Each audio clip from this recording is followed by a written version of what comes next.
ngaho ego de haleluya. Iyi ni ya channel ubugingo buhoraho TV. Katubibutse gukora subscribe kuri channel ubugingo buhoraho TV. Ubugingo buhoraho TV. Nimukora subscribe Imana izabaha umugisha. Reka dutangire dusenga.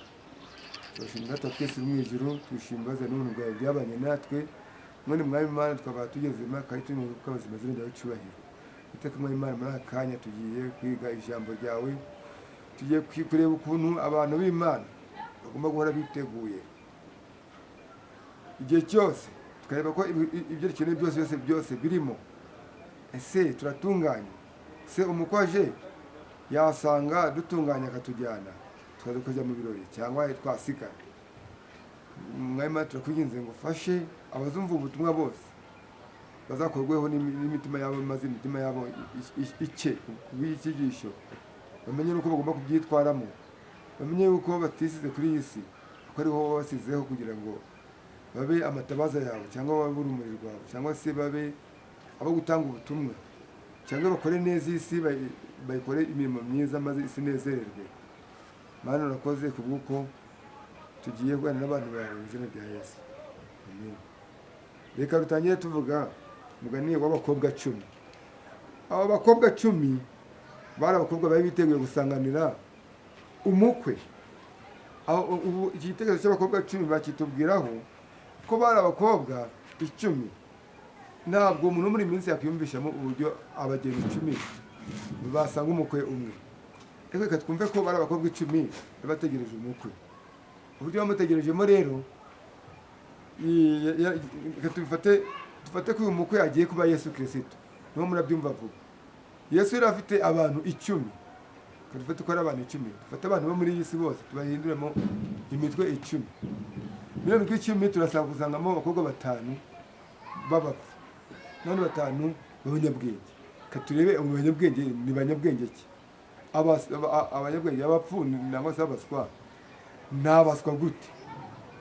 Urukumva rero yuko kugira ngo umuntu abe umuswa, hari igihe kenshi aba afite bavuga ni memoire, ahantu igice cy'ubwonko gifata kikaba kidafata, yakwiga ntigifata, bamubaza ibyo gusubiramo bikamunanira. Hari igihe bamubwira ibintu mu kanya akaba yahise abyibagirwa, babimubaza ntabyibuke. Hari igihe bamubwira ibintu ukabisusugura, hari igihe bamwisha arangaye. Ni byinshi. Hari igihe afite ibindi bibazo ahorana, ibibazo bigoye bituma ahora mu munsi iminsi yose, agahora buwanyura mu ishuri. Turebe abakobwa rero nabo bintumva, badafite amatwi yumva, kandi bose bari biteguye, bari bafite amakanzu meza, barimbye, bafite amatabaza, bafite kandi turaza kubona ko n'amatabaza nayo ari ukwizera. Kugira ukwizera gushitse, ntabwo kuvuga ngo ngiye nizera umwami Yesu ngo birahagije. Abo ngabo rwose cyo gusanga ari abakobwa b'abapfu. Ibi bintu birababaje cyane, kugira ngo umuntu ageraho bamwita umupfu. Umuntu warimwe n'Imana. Muri iyi si inkubiri ziri kuza zigatwara abantu, intambara iraza zigatwara abantu, icyorezo zigatwara abantu, ingwara zigatwara abantu, imigezi zigatwara abantu, imyuzure igatwara abantu, imiyaga igatwara abantu, abantu bakica abandi, babaroga, babatega. Ibyo byose Imana irakurinda. Ariko ni gute umuntu yarumbira Imana akaba ikirumbo? Ibi bintu birababaje cyane. Katwisubire kuri abakobwa uko ari 10. Abo bakobwa 5 bose bari bicaye mu nzu y'umukwe bamutegereje. Umukwe kandi yagombaga kuza igihe batazi. Uragoroba amatara bari kwaka, bategereje, bafite amatsiko, barafite ibihembo bikomeye cyane. Ariko mu gihe cyarageze ngo bose bagira gute? Uko ari 10 bose barasinzira, basinzira amatabaza yabo yaka. Bamaze gusinzira, ubwo mugeze barasinzira baraheza, bumvise ko mu gicuku ngo nimubyuke umukoraje. Nuko babyutse basanga amatabaza yabo yose yazimye. Yewe abanyabwenge tabaza bayirazimye, abapfu tabaza bayirazimye.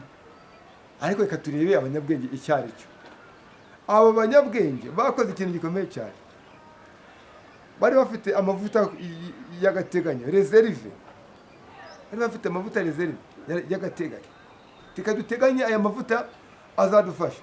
Bafata amavuta bakanyamata basuka mu matabaza yabo, bamaze gusukamo bararangije bahita bongera baratsa amatara raka. Abandi batanu bati natwe muduhe. Ati ayo dufite nta twateganyije gusa, nta twateganyije adusagutse, twateganyije aho nyina nawe twakenera turamutse nyine igihe kibaye kirekire. Ubwo rero namwe mwihute mu bahanjuze muze gushaka yanyu. Baragenda barirukanga bakomanga, usanga mu gasantere abantu bose basinziriye, barakomanga. Abantu igihe bagiye kubyukira ntabwo bari biteye ku bibazo by'abakobwa. Mwiriwe mwiriwe igihe baraza kwishyurira, igihe bafata umwanzuro wo guhaguruka kuza kubapimira, yabatwaye igihe kinini. Barangije barayafata amavuta, baraza bari kwiruka basanga urugi rwakinzwe. Yesu arabwira ati nuko umukwe wari urimo arabwira ati nimwumve imbere, sinigeze no kubamenya. Bati mudukingurire. Abo ni bande? Turi abakobwa, twari dutegereje umukwe, nuko amavuta yarishiranye tuza kuyashaka. Byarangiye urugi rwakinzwe, ntabwo twakingura. Ese ntabwo twibaza, ese twebwe ntabwo bazadukingirana mu ijuru? Twizera muri Yesu, twizera mu Mana, turasenga, tutokesha imyuka mibi. Hari n'abantu batokesha imyuka mibi batagumye kuba bakiranutse, bari mubizi.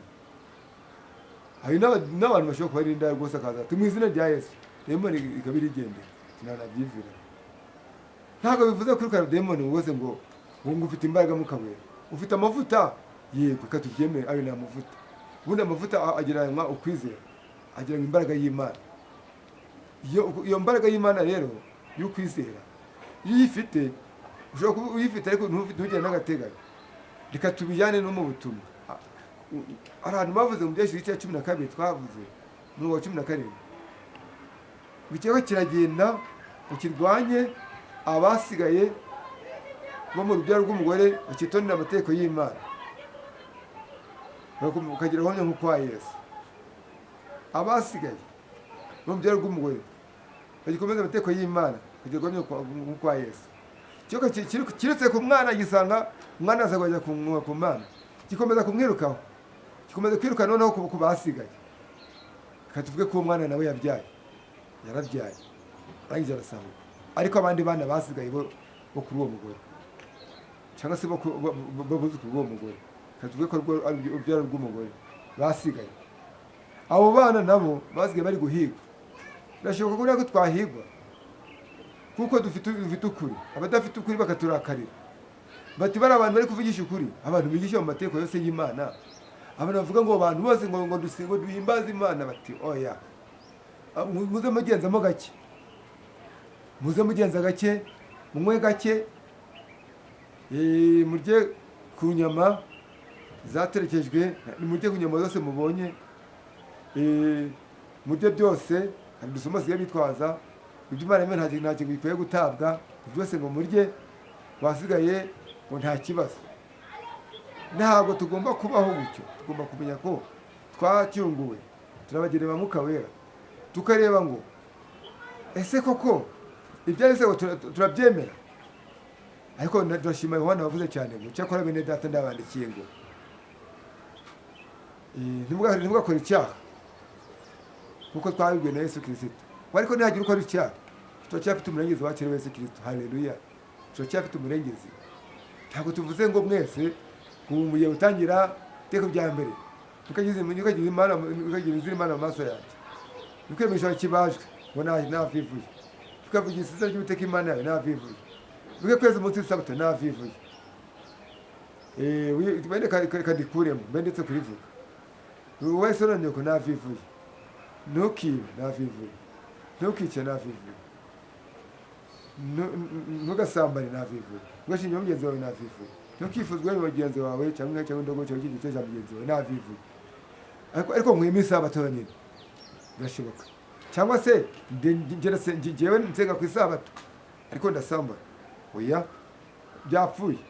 njyewe ndasenga ku isabato, ndasenga ku isabato, sinsambana, sinica, ariko ndiba nabwo byapfuye. Siniba, sinkora ibyo byose maze kuvuga, nyubaha abankuriye, ariko umuntu ampamagaye mu rukiko nabeshya umuntu, nje nakwirengera, ntanatuma baza kumfunga. Mbonye umuntu ufite imbaraga, afite ibikingi aramfungisha, nahita mbeshya. Ubwo nabwo irya cyenda ryahise rigira gute, ryapfuye. None se ibi byose nabikurikije, ariko none ndikifuza umugura mugenzi wawe cyangwa ndikifuza inkayi. Hari abantu bifuza, kwifuza harimo kwiza. Ushobora kwifuza ikintu cya mugenzi wawe ngo ukijyane. Ntabwo ushaka kuvuga uti uriya mwene data afite inka nziza, iriya nka nziza ndayishaka imeze nkayo, ahubwo ni he yayikuye, urangije njye ushaka yindi imeze nkayo, mbe nawe kumushaka. Niba zidahari munegeze bene azambyariza akanyana, ahubwo njyewe ndashaka uburyo munyanganya iriya nka ye nyitware. Kuko uko ibyara turabibona, amata ikamwa turayabona, ijerekani yuzuye ku munsi, ndashaka ari amata azi iwanjye.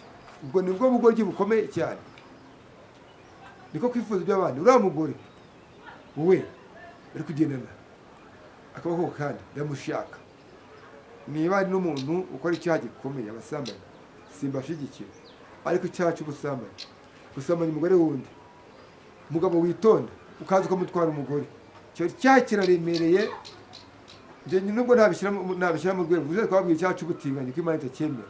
Icyaha cy'ubutinganyi gifata 50%, icyaha cyo kwiba undi mugore kireza 50%, icyaha cy'ubusambanyi nacyo gifata nta cyaha kitari icyaha gusambana. Ariko noneho kuza kwambura umugore w'umuturanyi wawe ukamutwara, cyangwa ukaza kumwambura inka ye, cyangwa kumwambura imodoka ye ukamwica ukayitwara, kiriya ni icyaha Imana idapfa kubabarira. Niyo ikubabariye iguha igihano.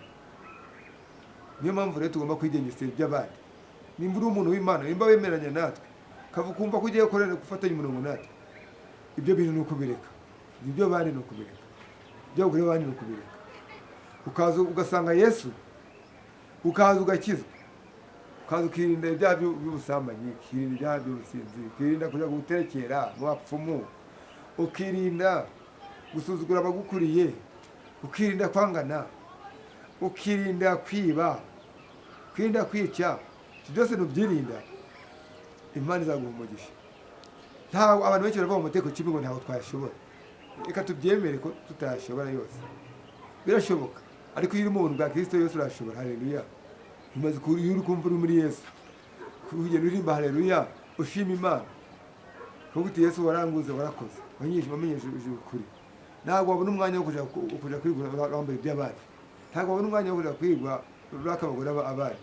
Waza gushaka abakobwa barahari, nta muntu wigeze abura umukobwa, ntawe. Niba muze azaze azamubona, n'ahandi hose barahari, azava haraje n'ahandi bazabasangayo. Ariko rero reka tuvuge yuko tutagomba gukomeza kurangarira muri iki gihe. Uburangazi burakaze, kurangarira gukunda abagore b'abandi, no gushaka kwibya abandi bantu, bakiba bagatera, bakiba aje bakiberanya mu nsengero. Ntabwo Imana izigera ibemerera. Reka rero dusoreze aha ngaha, mwese tubasaba kugira ngo muhindukire, kandi muhindukira tubasire Imana kugira ngo ibakire, ibabarire ibyaha byose mwakoze, mwongere mube bashasha. Yesu yavuze ngo byose ndabihindura bishya, byambe ntibizibukwa, kandi ngo n'ibyaha byatukura bitukutuku, ndabyeza bisa n'ishereke, ndabyeza bisa n'urubura, ndabyeza bisa n'umweru dede, aho ibyo byanditse ndahasiba. Reka dusoreze aha ngaha, murakoze. Cyawe cyawe.